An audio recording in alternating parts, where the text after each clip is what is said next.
25 বছর থেকে আমরা এই দপ্তরে দীর্ঘদিন থেকে কাজ করে যাচ্ছিলাম।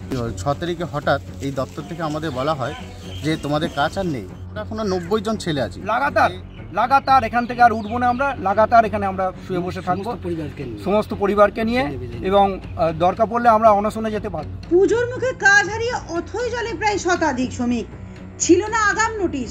দুর্গাপুরের শেষ দপ্তরের বিভিন্ন বিভাগে কর্মরত অস্থায়ী কন্ট্রাকচুয়াল শ্রমিকদের ছাঁটাই করা হলো। কাজ ফেরাতে অবস্থান বিক্ষোভে ছাঁটাই কর্মীরা। এই 6 তারিখে হঠাৎ এই দপ্তর থেকে আমাদের বলা হয় যে তোমাদের কাজ আর নেই। কিন্তু কেউ কাজ করেছেন 25 বছর, কেউ বা আরো বেশি। সারাটা জীবন এই অফিসে বিভিন্ন বিভাগে কাজ করে পরিবার পরিচালনা করেছেন। রুজি রুটির সম্বল বলতে দৈনিক 288 টাকা বেতনের এই ঠিকার কাজটুকু। হঠাৎই চলতি মাসের 6 তারিখ দপ্তর থেকে তাদের জানানো হয় তাদের কাজ আর নেই। দুঃসংবাদে মাথায় আকাশ ভেঙে পড়ে প্রায় 90 জন ঠিকা শ্রমিকের। আমরা দীর্ঘদিন 20 থেকে 25 বছর থেকে আমরা এই দপ্তরে দীর্ঘদিন থেকে কাজ করে যাচ্ছি। পরিবার পরিচালনার দায়িত্ব পালন করবেন কিভাবেই বা চলবে সংসার? সামান্য বেতনেও তো কোনো ক্রমে সংসারটা সচল ছিল, এখন কি হবে? চিন্তায় রাতের ঘুম উড়েছে তাদের। অবিলম্বে আমাদের কাজ ফিরিয়ে দিতে হবে, আমাদের সমকাজে সমবেতন দিতে হবে। ন্যূনতম মজুরির এই চাকরিতে ছিল না কোনো সুযোগ সুবিধা, ছিল না সরকারি পিএফ ও ইএসআই। আর সেই চাকরিটাও নেই। তাই চাকরি বাঁচানোর তাগিদে দপ্তরের সামনে অবস্থান বিক্ষোভে প্রায় 90 জন কর্মী। আশা রেখেছেন মাননীয় মুখ্যমন্ত্রীর প্রতি। আমরা আমাদের দিদির প্রতি প্রচুর আস্থা আছে যে আমাদের এই কাজ ফিরে পাবো, আর যতদিন আমরা না কাজ পাচ্ছি আমরা এই অবস্থান বিক্ষোভ চলছে আর চলছে। কাজ হারানো ঠিকা শ্রমিকদের দাবি অবিলম্বে এদের কাজ ফিরিয়ে দেওয়া হোক, ন্যায্য মূল্যের বেতন দিয়ে চালু হোক পিএফ ও ইএসআই সুবিধা। প্রতিদিন 288 টাকা পেমেন্টের হিসাবে আমাদের এখানে জব চলছে, তা সত্ত্বেও কোনো ইএসআই পিএফ নেই।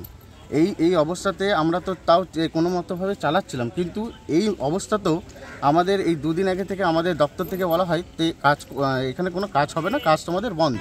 অবিলম্বে এদের কাজ ফিরিয়ে দেওয়া না হলে তারা পরিবার সহ নবান্ন বিমুখে যাত্রা করবেন বলে আগাম হুঁশিয়ারি দিলেন। যদি না হয় তাহলে আমরা নবান্নের দিকেও আমরা এগাবো। দিদির কাছে আমাদের প্রার্থনা যে আমরা ওই জায়গাটা যাওয়ার জন্য।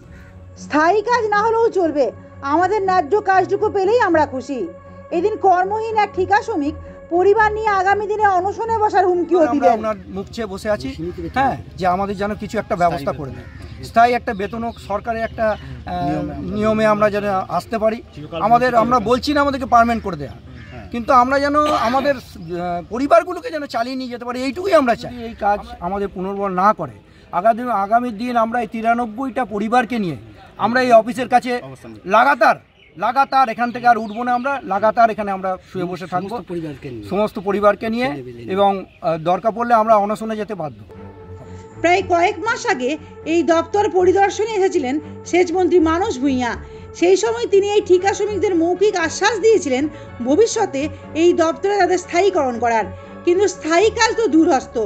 ন্যায্য হকের কাজটুকু হারিয়ে আজ অথই জলে 90টি পরিবার।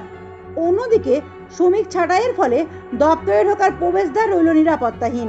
সিকিউরিটি গার্ড না থাকায় দপ্তরের নিরাপত্তা যে কমেছে তা বলার অপেক্ষা রাখে না। দুর্গাপুর থেকে অন্তরা সাদির প্রতিবেদন, সমাজ পরিবর্তনে মানুষ।